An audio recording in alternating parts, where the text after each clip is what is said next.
meu nome é Jobert, eu sou médico emergencista, faço parte desse time sensacional do Emergency Talks e vamos falar um pouquinho hoje sobre terapia medicamentosa da síndrome coronariana aguda, né? Mais especificamente, o que o consenso europeu tem recomendado em relação a isso, né? Então, nós vamos começar a Talk de Quinta de hoje com o mnemônico mais conhecido da terapia medicamentosa. Tocalil pode passar? Tocalil, tá me ouvindo? Pronto. Passei, vai. Esse é o mnemônico mais conhecido, né, que é o Monabit, né? O M, todo mundo sabe que é de morfina, doutor Calil pode passar. Né? O M vai ser de morfina, todo mundo sabe que a morfina não vai ter interferência na mortalidade do paciente. O O é de oxigênio, que também não vai ter interferência na mortalidade do paciente. O N de nitrato também não vai ter interferência. Mas a pergunta é, pode passar, doutor Calil. A pergunta é, cadê o tratamento? Né? Se o primeiro nome do mnemônico é morfina, não altera a mortalidade. O O é de oxigênio, não altera a mortalidade. O N de nitrato, não altera a mortalidade. O tratamento tem que estar em algum lugar. Então, eu inventei um mnemônico para o tratamento medicamentoso, que é o achei bom. Pode passar, doutor Calil. Achei bom, pode passar novamente. E o que vai representar esse mnemônico achei bom? Né? A de AS, C de clopidogrel, prasugrel ou ticagrelor, H de heparina, E de estatina, I de IECA, B de beta-block, O2, nitrato barra morfina. Por que esse mnemônico foi inventado? Esse mnemônico foi inventado por dois motivos. Primeiro, que ele é muito mais fácil que o anterior. Claro, né? Faz muito mais sentido. Segundo motivo é que ele segue a fisiopatologia da síndrome coronariana aguda. Nós temos que saber que a síndrome coronariana aguda é desencadeada por um trombo que é gerado pela instabilidade de uma placa aterosclerótica. Né? Grande parte desses trombos são feitos de plaqueta. Então, o que a gente vai dar para esse paciente? Nós vamos dar antiplaquetário, nós vamos dar AS, o C é de clopidogrel, mas não necessariamente nós vamos dar clopidogrel. Né? Inclusive, nós vamos ver no decorrer da apresentação que existem opções melhores, mas o C de clopidogrel é para lembrar do segundo antiagregante plaquetário.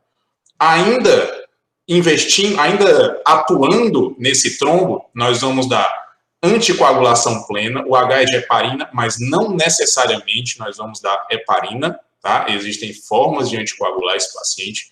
O E, depois de atuar no trombo, nós vamos atuar onde? Na placa aterosclerótica. Então, nós vamos dar estatina para esse paciente.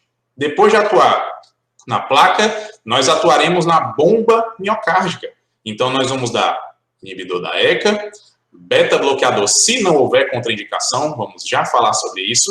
E, por último, nós vamos dar os sintomáticos. Nós vamos dar oxigênio se necessário, nitrato e tem quem faça a morfina. Eu ainda coloquei a morfina porque ela é descrita ainda em vários locais, mas nós vamos ter uma conversa grande sobre a morfina. Então, pode passar. Tocalil, pode passar o slide. Beleza. Primeira droga que a gente vai conversar é sobre o AS. O AS teve a sua eficácia comprovada no estudo chamado de ISIS-2, publicado em 1989, que falou que a introdução do AS no contexto do infarto agudo do miocárdio reduziu em 20% a mortalidade. Né? Foram feitos 4 grupos, né? Foram divididos 4 grupos de pacientes, os que fizeram apenas AS, os que fizeram AS e trombolítico, os que fizeram apenas trombolítico e os que, coitados, não fizeram nada, né? E foi visto que a introdução do AS teve essa redução importante na mortalidade. E o que o consenso europeu preconiza em relação ao AS, doutor Calil, pode passar, que o AS deve ser dado para todos os pacientes, obviamente sem contraindicação, né? Na dose de ataque, o consenso europeu fala em 150 a 300, outras fontes falam em 162 a 325, e a dose de manutenção entre 75 e 100 miligramas. Né? No geral, 100 miligramas mesmo. Sem esquecer que o AS, né, nós temos que pedir para o paciente mastigar, pode voltar, doutor Calil. Temos que pedir para o paciente mastigar e engolir, ok? Então, essa via de administração é importante. E, gente, a recomendação do AS é 1A, tá? Então, assim como nós temos que fazer compressão torácica no paciente, na parada, a gente tem que dar o AS no contexto do infarto agudo do miocárdio. Então, evidência máxima, por assim dizer. Podemos passar. O C, como eu falei, está relacionado a clopidogrel, que vai ser o segundo antiagregante plaquetário. Ele foi a primeira droga dos 3 inibidores do P2Y12 a ser estudada, junto com o prasugrel, junto com o ticagrelol, mas o clopidogrel foi o primeiro. Teve a sua eficácia comprovada no estudo chamado CURE, publicado em 2005, que falou da melhora do desfecho cardiovascular desse paciente, da redução de eventos adversos relacionados ao infarto com a introdução de um segundo antiagregante, nesse caso, o clopidogrel. Podemos passar, mas o que o consenso europeu diz atualmente? No contexto do infarto agudo do miocárdio com supra de ST, vamos passando o slide, doutor Calil, por favor. No contexto do IAM com supra de ST, para o paciente que vai angioplastar, a dose do clopidogrel vai ser de 600 miligramas, 600 miligramas, ou seja, 8 comprimidos de 75 miligramas.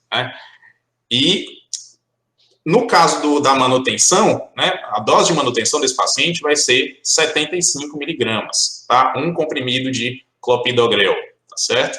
Em relação ao infarto agudo do miocárdio sem supra de ST, nós vamos fornecer para esse paciente 300 miligramas, mas o que as recomendações do consenso europeu falam? Que é recomendado para os pacientes que não podem receber TICA ou prasugrel. Então, a gente já consegue ver, a partir dessas recomendações do clopidogrel, que existe coisa melhor para a gente administrar, tá? Mas no contexto do IAM sem supra vai ser 300 miligramas de ataque, 75 miligramas a dose de manutenção. Consenso Brasileiro de Cardiologia, de 2015, fala sobre o ataque de 75 miligramas mesmo, igual à dose de manutenção, mas não é o que o consenso europeu fala. Mas claro que nós vamos ponderar aquele paciente que tem um risco elevado de sangramento. Podemos passar para o próximo. A segunda droga a ser estudada foi o prasugrel. Prasugrel também é um inibidor do P2Y12. Essas drogas vão inibir a síntese de ADP nas plaquetas, tá? E o prasugrel foi estudado nesse trabalho, Triton Time 38, que comparou o prasugrel ao clopidogrel, E o prasugrel deu ao paciente um melhor desfecho primário, desfecho secundário, mas houve um aumento em relação ao clopidogrel do risco de sangramento, Então, temos que ter cuidado com o prasugrel. Na verdade, o que a gente prefere é evitar o prasugrel nos pacientes que tiveram AVC de qualquer etiologia, nos pacientes que têm mais de 75 anos e nos pacientes que pesam menos de 70 quilos. Pode passar. Mas foi visto, sim, através desse estudo, que o prasugrel é uma opção mais razoável que o clopidogrel, ok? Dose do prasugrel, 60 miligramas de ataque, 10 miligramas de manutenção, tá? Também com boa evidência aí, segundo o consenso europeu. Pode passar. Temos a droga seguinte, que é o ticagrelol. Ticagrelol teve a sua eficácia comprovada no estudo chamado Plateau, que foi publicado em 2009, tá? Que associou também um melhor desfecho cardiovascular e uma redução de eventos adversos do ticagrelol em relação ao clopidogrel, tá? E como é que a gente vai administrar ticagrelol para o nosso paciente? Dose de ataque, 180 miligramas, 2 comprimidos, fazendo a manutenção com um comprimido de 12 em 12 horas, tá? Isso que o consenso vai recomendar. Pode passar, doutor Calil. Pode passar o slide seguinte também, já iremos para o próximo. Alô? Pronto. E, inclusive, tá? O que o consenso europeu também recomenda? Que se no pré-hospitalar, não necessariamente no pré-hospitalar, também é válido no meio intra-hospitalar. Se o seu paciente começou o clopidogrel, tá? Geralmente na dose de 300 miligramas, nós podemos substituir por um ataque de ticagrelol, né? A droga é tão eficaz que mesmo que se o paciente tiver um contato prévio com o clopidogrel, nós podemos fazer ticagrelol. Tá? Isso foi associado também à melhora do desfecho. Pode passar.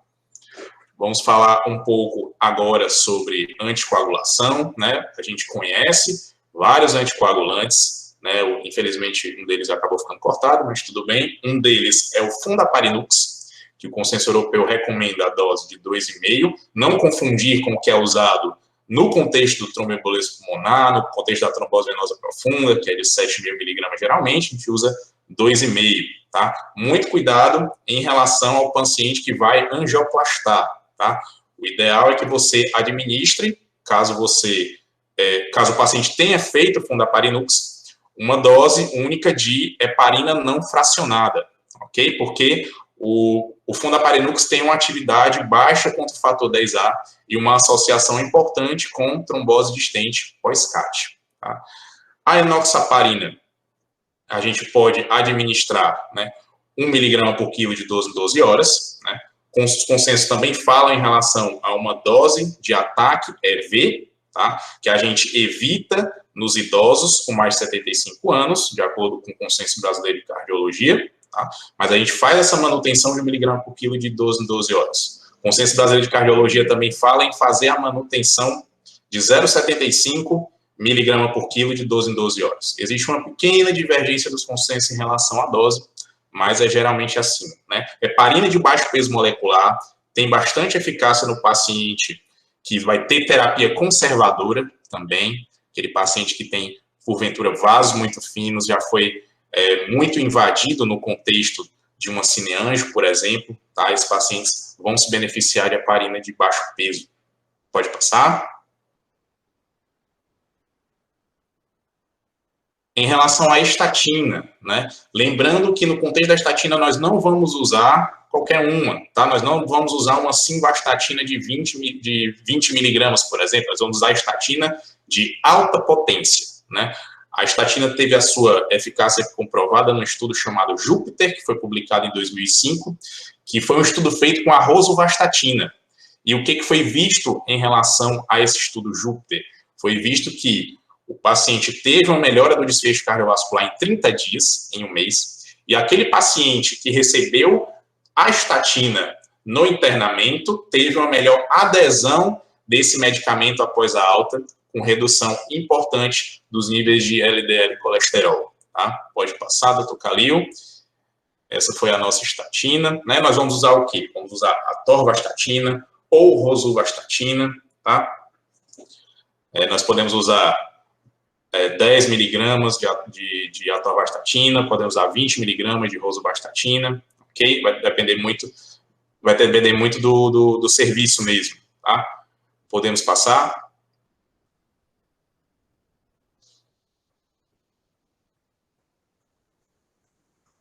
Em relação ao IECA, né? O IECA é aquela típica droga que a gente não vai precisar introduzir já no contexto agudo, né? Nós poderemos introduzir quando o paciente retorna da reperfusão, né? E a diferença é que nós não vamos usar o captopril na dose usual para hipertensão, que é de 25 miligramas. Nós usamos geralmente a dose de 12,5 miligramas, tá? É uma boa droga para o paciente que chega com congestão pulmonar, tá certo? Que chega com insuficiência cardíaca isquêmica em atividade. E pode ser, inclusive, nesse mesmo contexto, ser usado junto ao nitrato, tá certo? Então, 12,5 miligramas de 6 em 6 horas, de 8 em 8 horas, depende muito do consenso a ser estudado. Pode passar.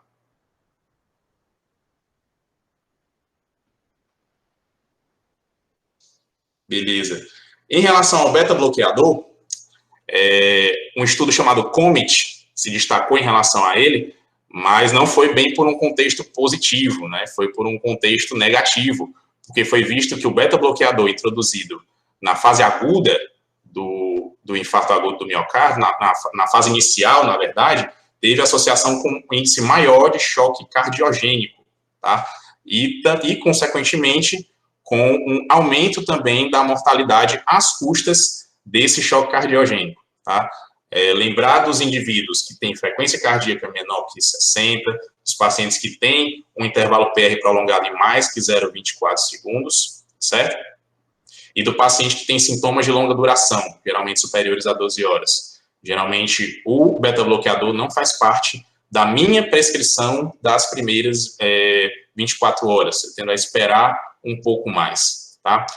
Os beta-bloqueadores mais utilizados são o carvedilol e o metoprolol, certo? São as terapêuticas mais utilizadas.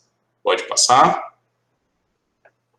Mas o consenso europeu realmente recomenda a administração do beta-bloqueador, especialmente nos pacientes que têm uma fração de ejeção abaixo dos 40%, né, a não ser que seja contraindicado. O consenso europeu fala isso. Em relação a não estar nas primeiras 24 horas, é realmente uma experiência pessoal, aí também baseado no que eu já vi ser feito com colegas, tá certo?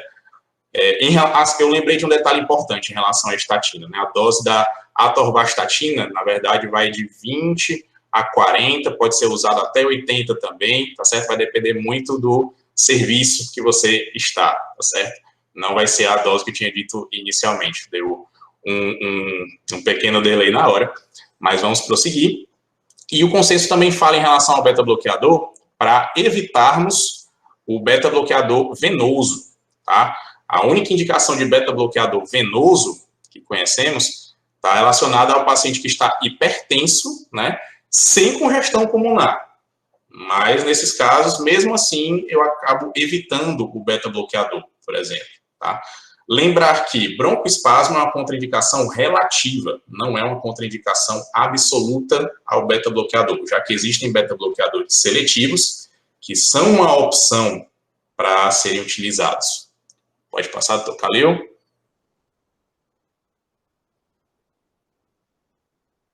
Em relação ao oxigênio, né, o que o consenso fala?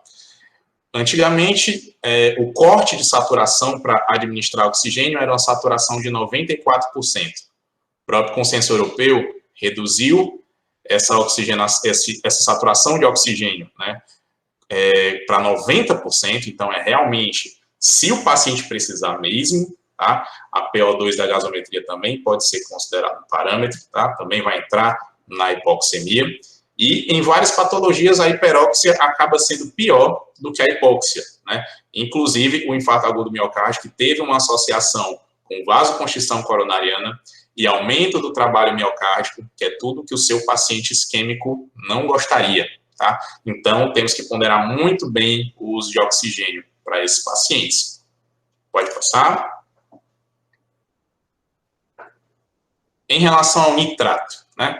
Nitrato só teve impacto na sobrevida do paciente na era pré-reperfusão, tá? Depois disso, já foi visto que o nitrato não tem impacto na mortalidade. Mas ele é um bom medicamento para a dor anginosa, tá? Especialmente na fase inicial do infarto, ok? E foi visto também, inicialmente, que a morfina era uma alternativa no caso de dor anginosa refratária, tá? Mas a morfina está ligada a múltiplos efeitos colaterais, tá? E inclusive a interação com antiagregante, ok? Então, cada vez mais a morfina está sendo, por assim dizer, pior relatada em estudos. E, inclusive, a administração de nitrato parenteral tem um bom efeito na dor anginosa refratária e não tem um impacto significativo na estabilidade hemodinâmica do meu paciente, porque a administração do tridil em bomba não é necessário ser feita numa dose muito elevada. Muitas vezes a gente liga lá 1 ml hora, 2 ml hora, o paciente já tem um alívio da dor torácica dele, tá? Sem repercutir na pressão sistólica, mas temos que ter cuidado, especialmente no paciente hipotenso, temos que ter cuidado também no paciente que tem suspeita de infarto de ventrículo direito, porque ele pode se manifestar, lembrando que não é obrigatório, porque a coronária direita não irriga apenas o VD, né? Mas o paciente que tem a coronária direita acometida pode chegar com choque, pode chegar com hipotensão, pode chegar com pulmão limpo, tá? Então a gente tem que realmente ponderar essas medicações nessa população, tá? E a morfina já há algum tempo saiu da minha prática, né, pelos realmente pelos estudos que falam em relação aos efeitos adversos, em relação à interação com drogas que podem fazer muita diferença na sobrevida do nosso paciente, né, no caso dos antiagregantes plaquetários. Professor Calil, finalizamos de modo objetivo aqui a nossa top de quinta. Estou aberto a dúvidas, a questionamentos, a perguntas.